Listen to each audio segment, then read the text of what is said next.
Alright guys, so I just want to do the shout outs real quick. This is the winner of the shout out from last video. Shout out to Thomas Wagner. I asked you guys what are your top 3 favorite fish. He says that his favorite fish is the tarpon, the largemouth bass, and the little puffers. Appreciate you participating. Congratulations for being this winner's shout out. Stay tuned guys. I'll let you guys know how you guys can be next winner's shout out. Hey, what's up everybody? It's MasterAquatics. I'm just bringing you guys another video. So I am going back in time, and this is about 7 months ago, and I actually used to have a largemouth bass that I caught from a pond, and I put him into my 125-gallon tank.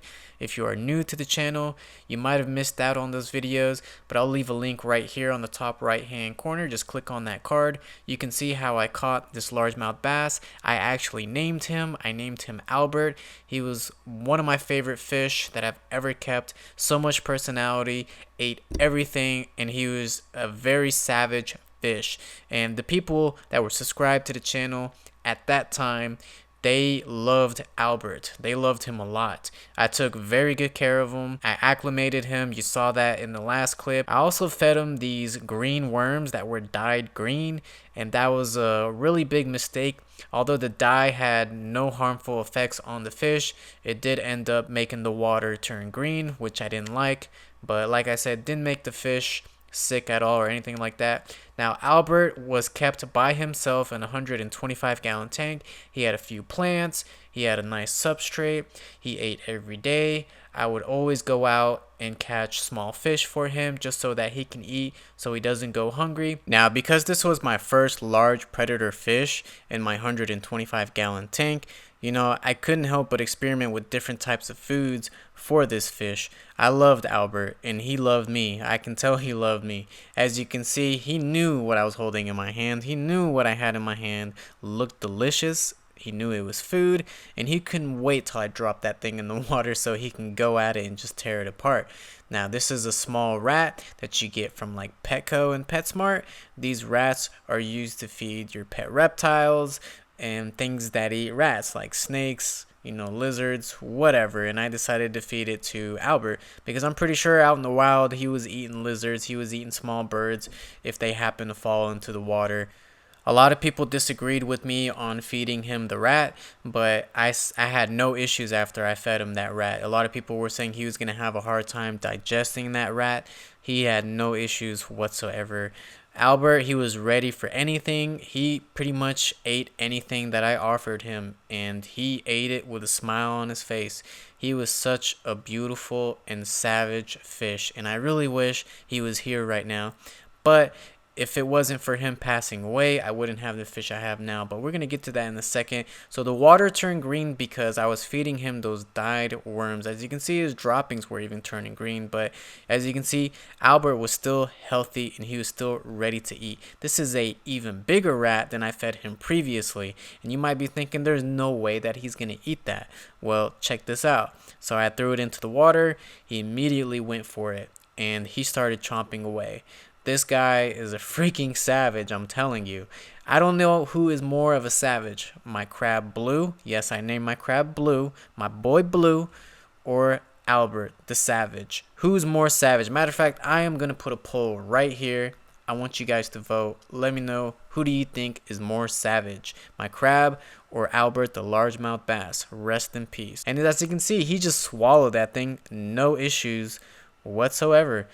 If he could burp, he would have burped and I would have heard it right there. So the green water was a bit of an eyesore. I didn't like having green water in my aquarium. I knew I would have to drain a lot of that water just to get rid of some of that green water, because there's no way one water change was going to fix this issue right here. Now, before I started filming, I had actually went to a Bass Pro Shop because I really was curious to see how much Albert weighs. And this was a really dumb thing for me to even try because I've never weighed a fish before. But, you know, I wanted to show you guys me weighing the fish and show you guys how much Albert actually weighed, because Albert was actually a pretty decent sized fish. He was pretty big. He was the only one that could live in that 125-gallon tank. I couldn't put any other fish in there because he would absolutely destroy those fish. And I just needed to know. I had to know for myself, and I wanted to show you guys. And so I lowered the water level and I attempted to net him out, and this is when things started to get ugly and I started to regret everything. And every time I watch this, I just wish that I hadn't done this. As you can see, he started thrashing very violently, but this wasn't the worst part. So when you use this digital scale, you're supposed to put it through their gill plate and make sure it doesn't hit their gills. When I did that, the digital scale didn't even work, and I must have hurt him some way while getting him out of the water, while netting him, or while weighing him. I did something wrong. I'm not blaming the fish. I'm blaming myself because I know I messed up. Because after I did this, I noticed that he was just sitting at the bottom of the aquarium, not moving, not being himself. So I thought I would try to entice him and try to feed him some crayfish, because largemouth bass, they love crayfish. I had never fed him a crayfish before, but anything that I tried to offer him as food, he was always willing to take. He was always more than happy to try any type of new food that I would give him, whether it be alive or dead or frozen. It didn't matter, because he was always hungry and he was always willing to eat. And as you can see right there, he was not in the mood to eat. His slime coat was coming off. It looked like he was deteriorating. And while he was breathing, it looked like he was hiccuping.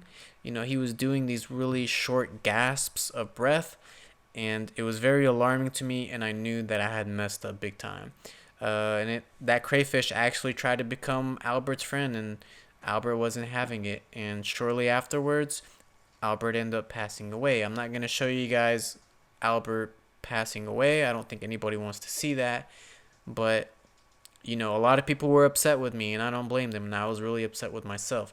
But if it wasn't for Albert passing away, I wouldn't have got this little guy right here. I ended up ordering a small baby largemouth bass online. I didn't do the unboxing because at that time I wanted to make sure that everything was okay before I show this fish off to you guys. I purposely ordered a small baby largemouth bass just so I can raise him from being a baby to being an adult, because I really wanted to prove to you guys that I can take care of my fish. And I know there's a lot of failures in my videos, but there's also a lot of successes. So as you can see, this is what my largemouth bass looks like now. So he's come a long way. I've had him for 7 months now, and he's still going strong. He's still growing. He's still healthy. Still eats every day, and I love him to death.